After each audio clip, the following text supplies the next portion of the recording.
Tes. Bismillahirrahmanirrahim. Assalamualaikum warahmatullahi wabarakatuh. Innal hamdalillah nahmaduhu wa nasta'inuhu wa nastaghfiruh wa na'udzu billahi min syururi anfusina wa sayyiati a'malina.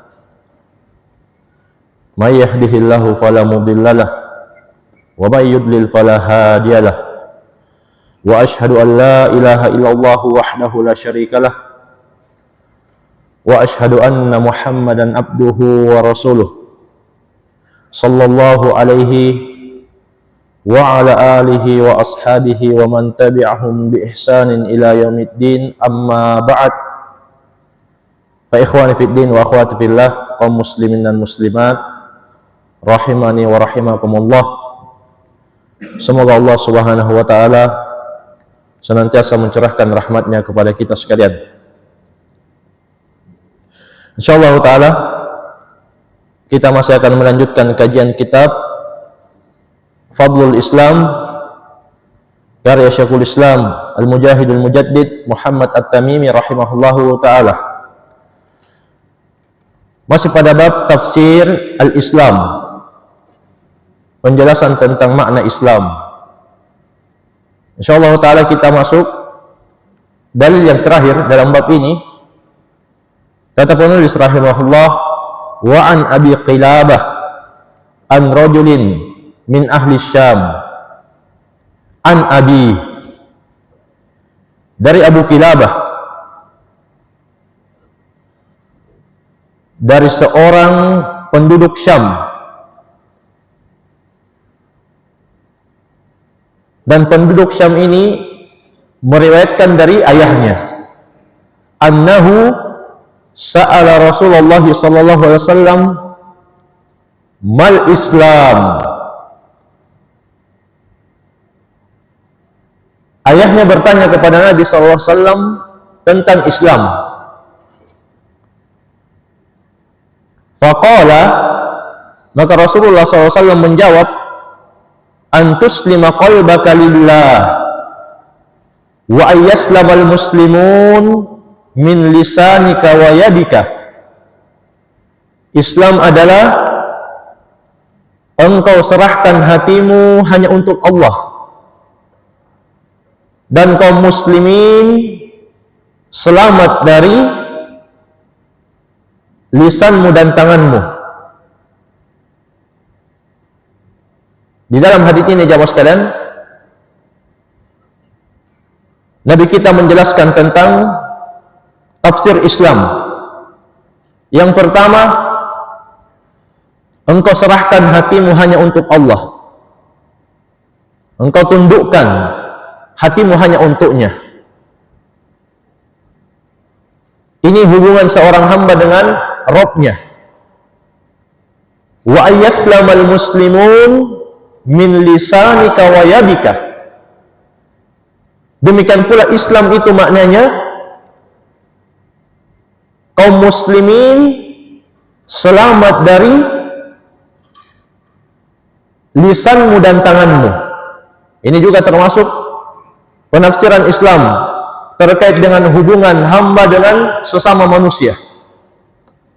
Ini menunjukkan jamaah sekalian bahwa agama Islam agama yang sempurna, yang mengatur tentang hubungan seseorang dengan Rabb-nya, demikian pula mengatur hubungan seseorang dengan sesama manusia.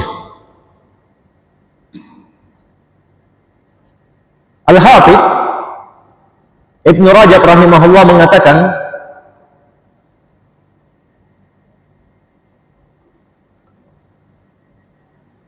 al-qaum idza salahat qulubuhum falam yabqa fiha iradatun li ghairillahi azza wa jalla. Jika hati seseorang itu bagus, maka tidak akan tersisa keinginan kecuali hanya untuk Allah. Artinya jamaah sekalian, dalam beribadah dalam melakukan kebaikan, dia tidak akan menoleh lagi dengan komentar orang lain. Dia tidak menimbang perbuatannya dengan pendapat orang lain. Jika memang hati itu tunduk kepada Allah, maka keinginan, niat, maksud dalam berbuat baik, dalam beribadah, tidak akan tersisa untuk selain Allah. Artinya kalau dia yakin bahwa yang dia lakukan itu kebenaran, dia tidak bakalan pusing dengan komentar orang lain. Kemudian kata Al-Hafidh, salahat jawarihuhum falam tataharrak illa lillahi azza wa jalla wa bima fihi ridahu. Jika hati itu bagus, tunduk, patuh, berserah hanya kepada Allah,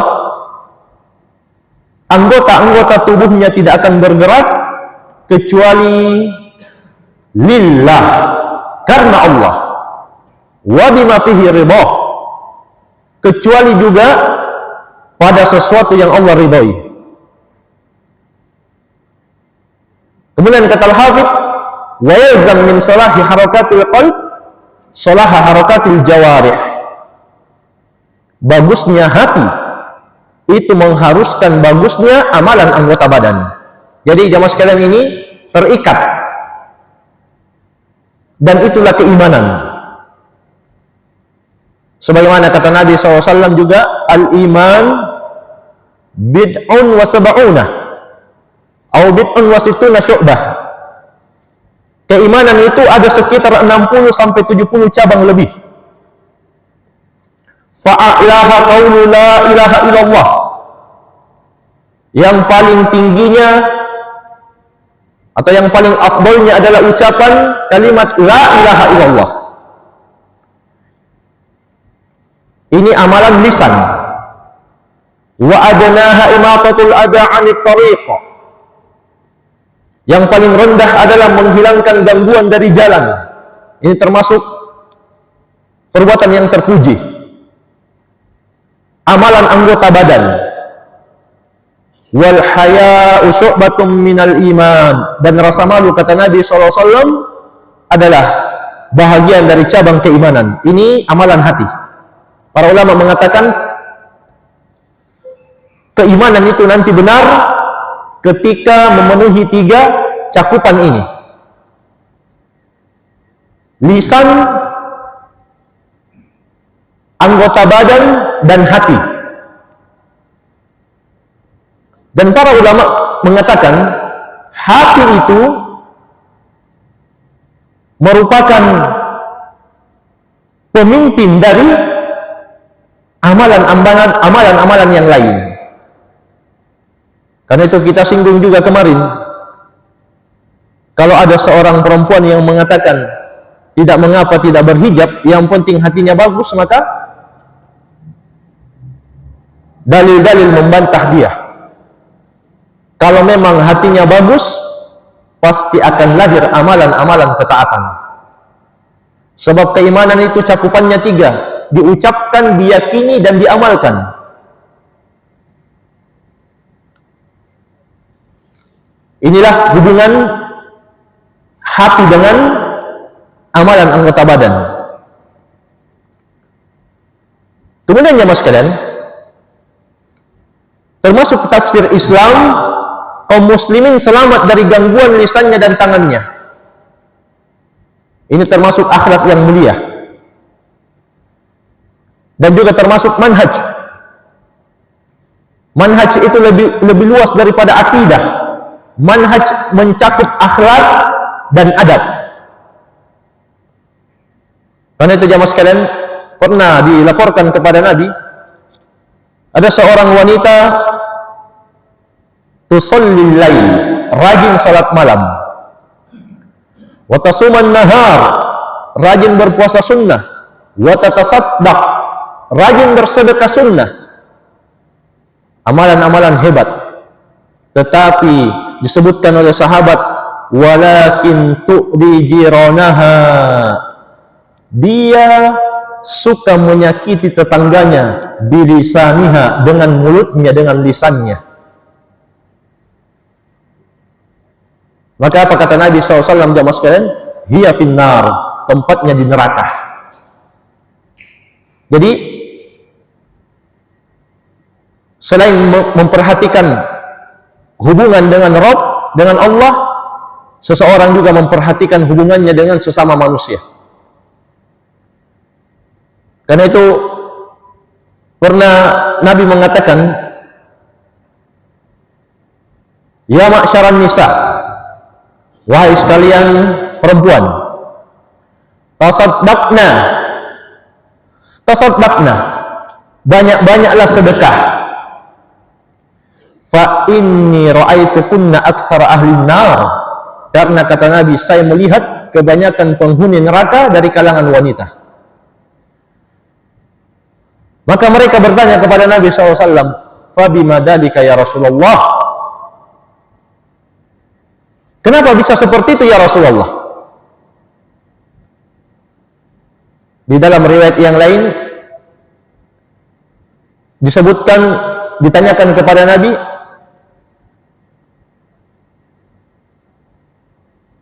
ayakfurna billah, apakah mereka ini para wanita kafir kepada Allah sehingga menjadi penghuni neraka yang paling banyak? Nabi katakan tidak. Hubungannya kepada Allah bagus.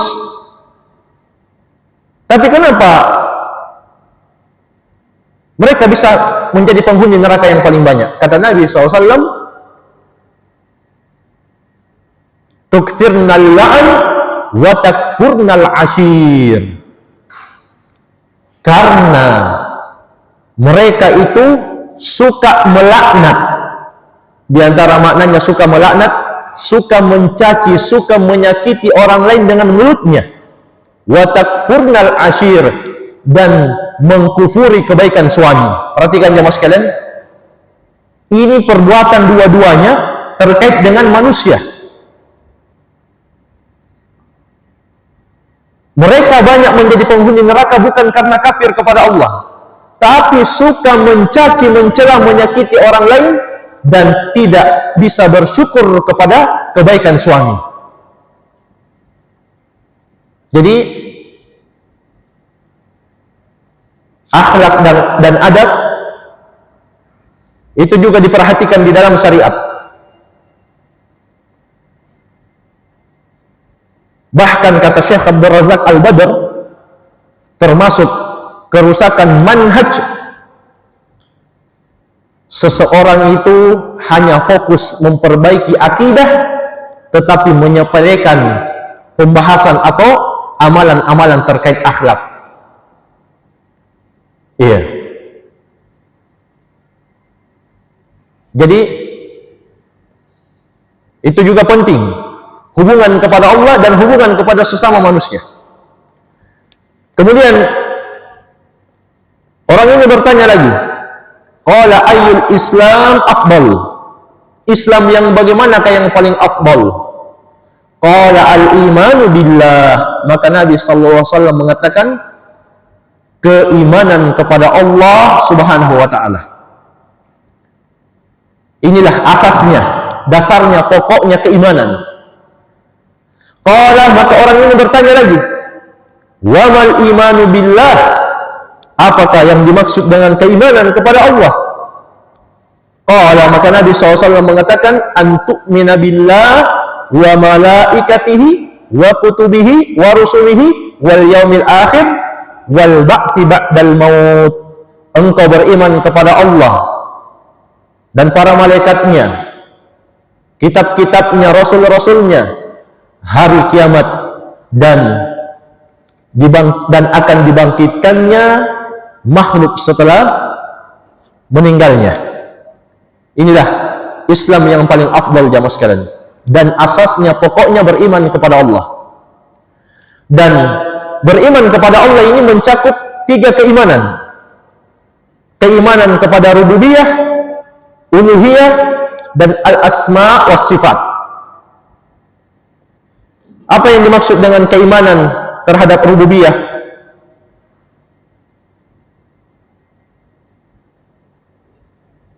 Iman terhadap rububiyah maksudnya adalah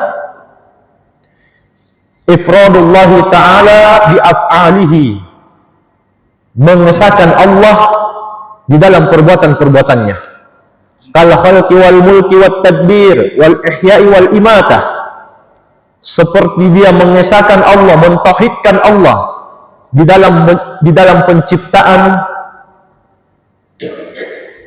kerajaan, penguasaan, pengaturan yang menghidupkan dan mematikan. Jadi ini keimanan pertama, beriman tentang rububiyah Allah, meyakini bahwa Allah Subhanahu wa taala satu-satunya pencipta yang menguasai, yang mengatur, yang menghidupkan dan mematikan.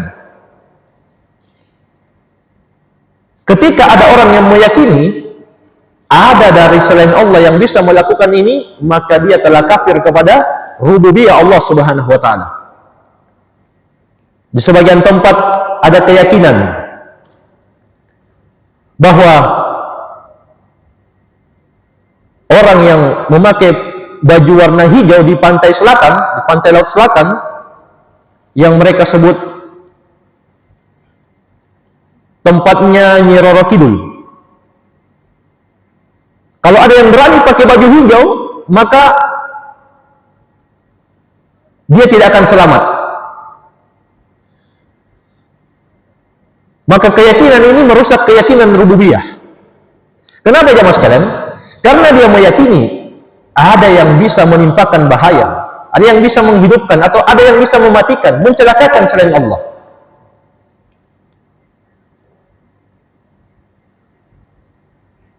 Jadi keimanan kepada Allah mencakup yang pertama ini, rububiyah Allah.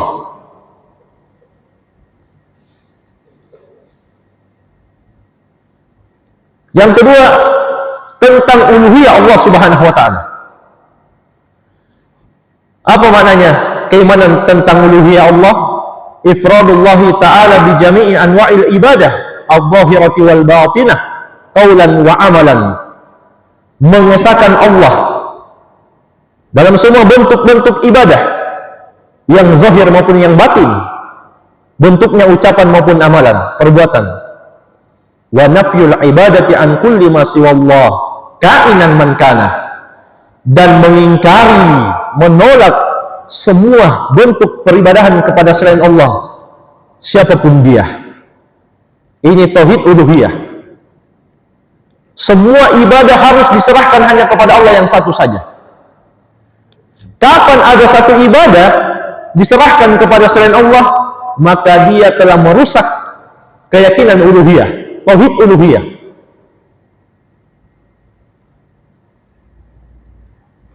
Seperti apa contohnya ya mas sekalian?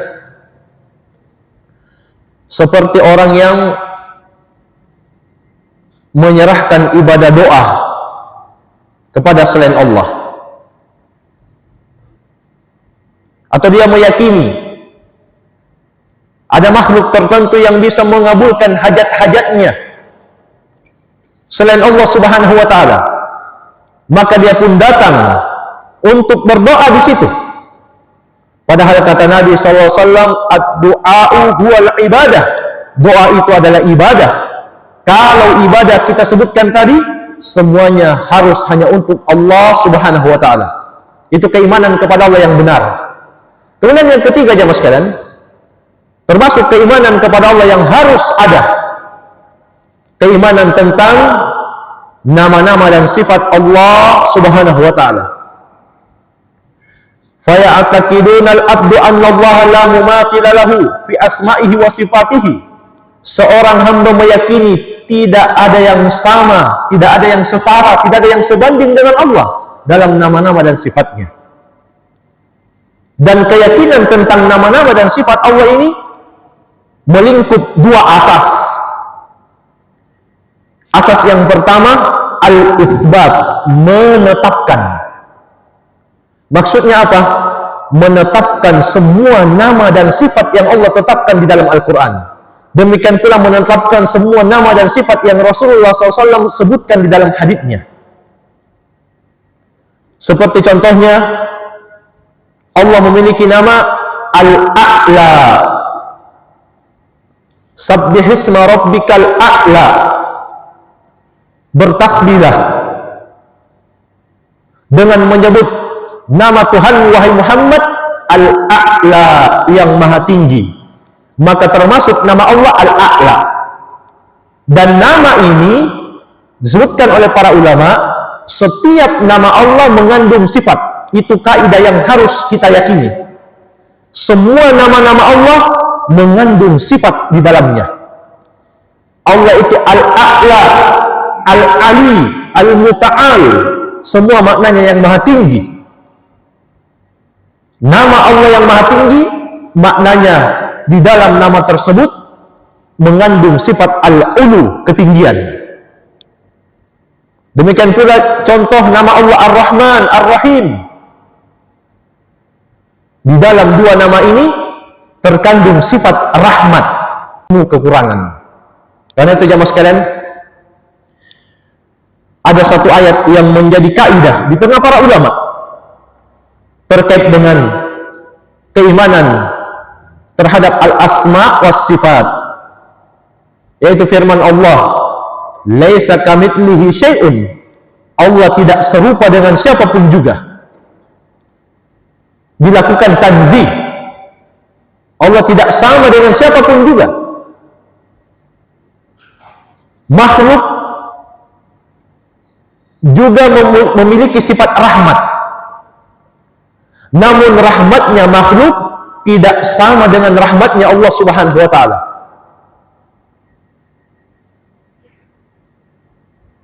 Makanya Allah tidak sama dengan makhluknya. Kemudian kelanjutan ayatnya, wa huwas samiul basir, dan Allah itu as-sami', yang maha mendengar. Nama Allah as-sami' berarti mengandung sifat as-sam', pendengaran.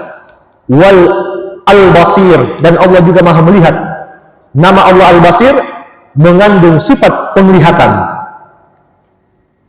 Jadi dua harus ada ini jamaah sekalian dalam beriman kepada nama-nama dan sifat Allah. Pertama, menetapkan yang Allah dan Rasulnya tetapkan untuk Allah berupa nama dan sifat. Yang kedua, Allah disucikan dari kekurangan, tidak boleh disamakan dengan makhluk. Allah as-sami', maha mendengar, makhluk juga mendengar, tapi tidak sama pendengaran Allah dengan pendengaran makhluk. Allah al-basir, maha melihat, makhluk juga melihat, tapi tidak sama penglihatan Allah dengan penglihatan makhluk. Makanya Allah ingatkan memang di awal, laisa kamitslihi syai'un, Allah tidak sama dengan siapapun juga. Wa huwas samiul basir, dan Allah maha mendengar lagi maha melihat. Iya. Jadi kaidah dalam beriman kepada nama-nama dan sifat Allah, para ulama mengatakan amiruha kama ja'at, dibiarkan sebagaimana datangnya, tidak ditakwil, tidak ditahrif, tidak ditaktil, tidak ditakyif. Ini empat yang harus kita hindari. Apa itu tahrif? Merubah-rubah makna nama atau sifat Allah. Tidak pula dilakukan taktil. Taktil itu menolak, sebagaimana yang dilakukan Jahmiyah dan Mu'tazilah. Dan tidak dilakukan tamfil. Tamfil itu penyerupaan antara Allah dengan makhluk. Dan tidak ditakyif. Takyif itu ditanya kaifiatnya, bagaimana bentuknya. Itu tidak boleh ada untuk Allah Subhanahu wa ta'ala. Kenapa jamaah sekalian? Karena kita tidak tahu. Sebab Allah tidak beritahu, maka cukup kita imani sebagaimana zahirnya. Makanya Allah ingatkan dalam surah Al-A'raf, walillahil asma'ul husna fad'uhu biha. Hanya milik Allah nama-nama yang maha indah, maka berdoalah kalian dengan menggunakan nama-nama Allah Subhanahu wa ta'ala. Kemudian setelah itu Allah ingatkan, wadharul ladina yulhiduna fi asma'ihi sayujazawna ma kanu ya'malun. Tinggalkan orang-orang yang menyimpang dalam keimanan terkait dengan nama-nama dan sifat Allah Subhanahu wa taala, mereka Allah akan balas sesuai dengan apa yang mereka lakukan. Iya. Jadi jamaah sekalian, ini termasuk keimanan yang benar kepada Allah tentang rububiyah, uluhiyah, dan al-asma wa sifat. Sebagian orang memprotes pembagian ini. Mereka mengatakan bahwa pembagian ini pembagian yang baru, yang tidak ada dalilnya. Maka jamaah sekalian, kita jawab, sesungguhnya pembagian tauhid menjadi 3 itu diambil dari istiqra'un nusus wa tatabbu'il adillah. Kenapa bisa tauhid disimpulkan menjadi 3? Berdasarkan penelitian, pengamatan dalil-dalil secara menyeluruh yang berbicara tentang tauhid, lalu disimpulkan tauhid terbagi 3. Silakan datangkan ayat atau hadis yang berbicara tentang tauhid, tidak akan keluar dari 3 pembagian tauhid ini: rububiyah, uluhiyah, dan al-asma wa sifat. Silakan datangkan ayat atau hadis yang berbicara tentang tauhid, tidak mungkin bisa keluar dari 3 pembagian tauhid ini. Kita berikan contoh, di antaranya firman Allah dalam surah Maryam, Rabbus samawati wal ardi wa ma bainahuma. Allah itu Rabb, pencipta, penguasa, pengatur langit dan bumi dan semua yang berada di keduanya. Ini tauhid rububiyah. Fa'budhu wastabir li'ibadati. Beribadalah kamu hanya kepadanya dan bersabarlah dalam ibadah. Ini tauhid uluhiyah. Kemudian di akhir ayat Allah Subhanahu wa taala berfirman, hal ta'lamu lahu samiyya, adakah yang kamu tahu sebanding dengan Allah? Ini tauhid tentang nama-nama dan sifat Allah. Tidak ada yang sebanding dengan nama Allah, dengan sifat Allah Subhanahu wa taala. Alhamdulillahirabbil alamin dalam surah Al-Fatihah, alhamdu, segala puji, lillah, untuk Allah, Rabbil alamin. Pujian yang diberikan hamba untuk Allah itu ibadah, tauhid uluhiyah. Lillah, nama Allah. Rabbil alamin, itu juga terkandung sekaligus rububiyah Allah, pencipta, pengatur, penguasa seluruh makhluk alam semesta. Iya. Apa arti nama Allah? Al-ma'luhul ma'bud mahabbatan wa ta'ziman. Allah maknanya adalah yang disembah dan diibadahi karena cinta dan pengagungan. Iya. Tidak ada jamaah sekalian yang keluar dari 3 tauhid ini kalau kita datangkan ayat atau hadis yang berbicara tentang tauhid. Kalau ada orang yang mengingkari pembagian tauhid ini, berarti dia juga harus mengingkari pembagian hukum yang 5 di dalam syariat Islam. Di dalam syariat Islam ada namanya al-ahkam at-taklifiyah, hukum-hukum pembebanan. Yang pertama wajib, yang kedua haram, yang ketiga sunnah, yang keempat makruh, yang kelima mubah. Silakan datangkan dalil, satu ayat atau satu hadis yang menyebutkan bahwa hukum itu terbagi 5. Tidak mungkin kita akan dapatkan. Tidak ada ayat yang mengatakan hukum itu ada 5. Wajib, haram, sunnah, makruh, mubah. Demikian pula tidak ada hadis yang mengatakan hukum itu ada 5. Dari mana para ulama mengambil kesimpulan seperti ini jamaah sekalian? Sama tadi dengan pembagian tauhid. Dari istiqra'un nusus wa tatabbu'il adillah. Meneliti semua dalil-dalil yang berbicara tentang hukum, lalu disimpulkan bahwa hukum itu ada 5. Demikian pula orang yang belajar bahasa Arab, al-kalam terbentuk dari 3, isim, fi'il, dan harf. Kalam itu ucapan dalam bahasa Arab. tidak akan lepas dari isim, kalau bukan isim fi'il, kalau bukan fi'il harf. Adakah dalil dari Al-Quran dan hadis yang mengatakan kalam itu terbentuk dari 3? Tidak ada, jamaah sekalian. Terus dari mana disimpulkan seperti itu? Dari penelitian semua yang berbicara tentang bahasa Arab. Ja'a Muhammadun minal qaryah. Muhammad datang dari kampung. Ja'a fi'il, Muhammad isim, min huruf. Silahkan datangkan ucapan dalam lafaz Arab, tidak akan keluar dari 3 ini. Kalau bukan isim, fi'il, dan harf. Sama juga jamaah sekalian, pembagian tauhid ini adalah kesimpulan dari dalil-dalil, sehingga orang yang mengingkari pembagian tauhid ini harus juga mengingkari pembagian hukum yang 5. Dan itu tidak akan mungkin dilakukan. Iya.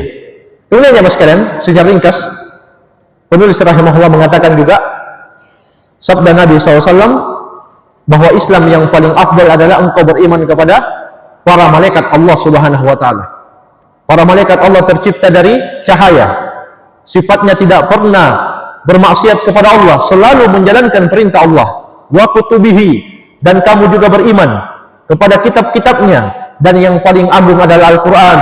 Al-Quran senantiasa terjaga sampai hari kiamat, tidak dengan kitab-kitab yang lain. Allah Subhanahu wa Ta'ala menjamin Al-Quran, inna nahnu nazzalna dzikra wa inna lahu lahafidun. Sungguh kamilah kata Allah yang menjaga, sungguh kamilah kata Allah yang menurunkan Al-Quran, dan kami pula yang akan menjaganya. Adapun kitab-kitab yang lain, Taurat, Injil, Zabur, tidak ada jaminan dari Allah Subhanahu wa Ta'ala. Makanya mereka itu sulit menghafal kitab-kitabnya karena tidak ada persamaan. Satu daerah, satu negara berbeda kitabnya. Tetapi coba dengan Al-Quran yang ada di Indonesia, sampai ke ujung, sebutkan negara mana yang paling jauh, Al-Qurannya sama, sebab dapat jaminan dari Allah Subhanahu wa Ta'ala, tidak akan mungkin ada perubahan sedikit pun juga. Kemudian wa rusulihi, dan engkau beriman kepada rasul-rasulnya, yang paling afdal adalah Muhammad sallallahu alaihi wasallam. Beliau penutup para nabi dan rasul. Nabi mengatakan la nabiyya ba'di, tidak ada lagi nabi setelahku. Makanya ulama sepakat Ahmadiyah itu kafir, karena mereka meyakini bahwa Mirza Ghulam Ahmad adalah nabi setelah Muhammad SAW. Dan para ulama mengatakan tidak boleh sholat di belakangnya dan tidak boleh menikah dengan wanita-wanita mereka. Kenapa? Karena mereka kafir kepada Allah Subhanahu wa Ta'ala, masih meyakini bahwa ada nabi selain Muhammad SAW. Ini merupakan pembatal keislaman. Kemudian wal yaumil akhir, dia juga beriman, atau kamu beriman kepada hari kiamat. Pasti Allah Subhanahu wa Ta'ala akan membangkitkan makhluk, wal ba'ti ba'dal maut, dan dihidupkannya makhluk setelah wafatnya. Iya, ini ya jamaah sekalian, Islam yang paling afdal. Mungkin saja bisa kita ambil selesai bab tentang tafsir Islam. Mungkin ada sedikit waktu untuk tanya jawab, saya persilahkan. Wallahu a'lam.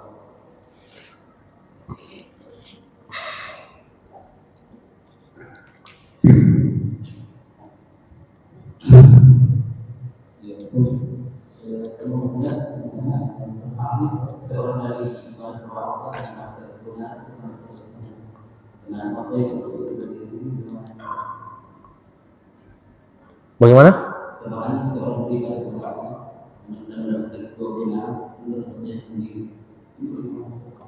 Terhalangi seseorang beribadah kepada Allah karena dosa-dosanya. Baik, jamaah sekalian, hidayah itu ada 2. Petunjuk itu ada 2. Petunjuk penjelasan dan petunjuk taufik. Petunjuk penjelasan, Nabi Muhammad juga dan orang-orang yang mengikuti beliau ini dimiliki oleh beliau dan para pengikutnya. Karena itu Allah Subhanahu wa Ta'ala berfirman dalam surah Asy-Syura ayat yang ke-52, wa innaka latahdi ila siratin mustaqim. Sungguh engkau wahai Muhammad benar-benar akan memberi petunjuk kepada jalan yang lurus. Maksudnya apa? Petunjuk penjelasan. Beliau sangat jelas dalam menjelaskan tentang syariat-syariat Islam. Iya. Dan ini juga kita miliki. Kita bisa menjelaskan tentang syariat Islam yang kita ketahui ilmunya kepada keluarga, kepada masyarakat, kepada teman. Namun ada petunjuk yang kedua, petunjuk taufik. Petunjuk taufik ini hanya Allah yang memilikinya. Makanya jamaah sekalian, ketika Abu Thalib berada di atas ranjang kematian, maka Nabi datang menjenguk, menawarkan tentang Islam. Wahai pamanku, ucapkan la ilaha illallah, saya akan bela nanti kamu di hadapan Allah. Beliau ulang terus itu. Namun Abu Thalib memilih meninggal di atas agama kaum musyrikin.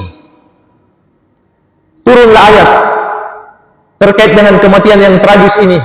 Innaka la tahdi man ahbabtah. Sungguh engkau wahai Muhammad tidak bisa memberi petunjuk orang yang kamu cintai. Maksudnya apa? Petunjuk taufik. Petunjuk taufik itu orang tidak sholat mau sholat, orang non-muslim mau masuk Islam, orang tidak puasa mau puasa. Itu semua petunjuk taufik hanya dimiliki oleh Allah. Namun harus juga diusahakan jamaah sekalian. Harus juga diusahakan. Bagaimana caranya? Dengan menuntut ilmu agama. Dengan menuntut ilmu agama. Jadi terhalanginya seorang hamba untuk beribadah kepada Allah karena dia tidak mendapatkan petunjuk taufik. Di samping juga ada pengaruh ibadahnya, di samping juga ada pengaruh dosanya. Namun jamaah sekalian, yang paling penting orang itu tidak atau belum mendapatkan petunjuk taufik. Iya. Kita kasih contoh jamaah sekalian. Banyak orang yang tahu bahwa pembeda antara orang Islam dan orang kafir itu sholat. Banyak orang yang tahu ini. Mereka tahu bahwa sholat itu tiang agama. Dia mendapatkan petunjuk penjelasan, tapi tidak mendapatkan petunjuk taufik. Kenyataannya banyak yang tidak sholat. Iya. Jadi faktor yang paling utama adalah dia belum mendapatkan petunjuk taufik, dan petunjuk taufik ini diusahakan dengan cara bagaimana jamaah sekalian? Dengan cara menuntut ilmu dan memperbanyak doa kepada Allah. Inilah yang kita baca tiap hari. Ihdinas siratal mustaqim. Tunjukilah kami ya Allah jalan yang lurus. Dan Allah Subhanahu wa taala menjawab dalam hadits qudsi, wali abdi ma sa'al, untuk hambaku apa yang dia minta. Dan jalan yang lurus kata para ulama adalah jalan ilmu dan amalan. Dia tahu ilmu dan dia juga amalkan ilmunya. Sebab banyak orang yang tahu ilmu tapi dia tidak diberikan petunjuk taufik untuk mengamalkan ilmunya. Ya, intinya ya mas sekalian, menuntut ilmu itu faktor utama untuk mendapatkan petunjuk taufik. Walaupun dosa-dosa memiliki pengaruh, tapi itu bukan pengaruh pokok dalam terhalangnya seseorang dari beribadah kepada Allah Subhanahu wa taala. Karena Nabi SAW mengatakan kullu bani Adam khata'. Setiap anak cucu Adam pasti salah. Khata itu datang dalam bentuk siga mubalaghah, selalu salah, memang kerjanya salah. Wa khairul khata'ina tawwabun. Tetapi kata Nabi, sebaik-baik yang bersalah adalah yang bertobat kepada Allah Subhanahu wa taala. Ini wallahu a'lam. Ada yang lain, saya persilahkan.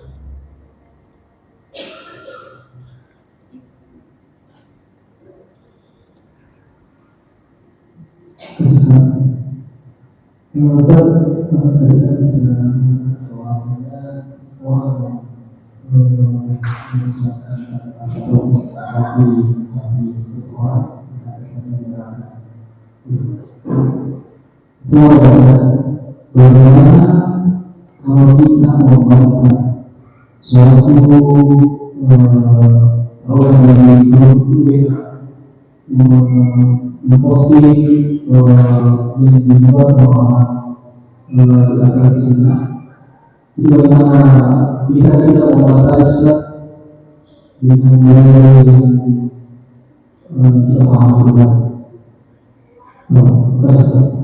Baik, jamaah sekalian, Rasulullah SAW mengatakan, man ra'a minkum munkaran falyughayyirhu biyadihi. siapa di antara kalian yang melihat kemungkaran, hendaklah dia rubah dengan tangannya.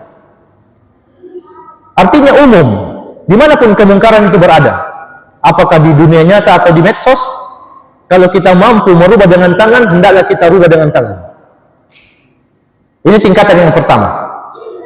Dan para ulama juga mengatakan, jamaah sekalian, merubah dengan tangan itu umumnya dilakukan oleh pemerintah muslim, bukan orang per orang, bukan ormas. Iya. Kecuali kalau kemungkaran itu terjadi di tengah keluarganya atau di tempat kekuasaannya. Seperti apa misalnya? Ada kemungkaran di tengah keluarga dan dia pemimpin keluarga, kepala rumah tangga, wajib dia rubah dengan tangannya. Demikian pula ada yang bermaksiat di tempatnya, di rumahnya, maka dia boleh rubah dengan tangannya. Selain itu asalnya merubah tangan adalah wewenang penguasa. Iya. Makanya ada tingkatan yang kedua. Fa illam yastati' fa bilisani. Kalau dia tidak mampu merubah dengan tangannya, dia rubah dengan lisannya. Maksudnya dia sampaikan nasihat. Kalau misalnya ada penyimpangan di grup medsos, kemudian dia bisa sampaikan dengan lisannya, maksudnya dia ketik juga bantahan, karena hukum tangan, hukum tulisan itu sama dengan hukum orang yang berbicara. Maka dia lakukan itu. Dia nasihati, dia ingatkan. Tidak harus dia keluar langsung. Kecuali jamaah sekalian kalau dia khawatirkan syubhat, maka boleh dia tinggalkan. Dia keluar dari grup tersebut kalau dia khawatirkan dirinya akan terpengaruh misalnya. Jadi ini tingkatan yang kedua. Fa illam yastati' fa biqalbi. Kalau tidak mampu juga dengan lisan, kata Nabi, hendaklah dia rubah dengan hatinya. Maksudnya dengan hati, maksudnya bagaimana jamaah sekalian? Dia benci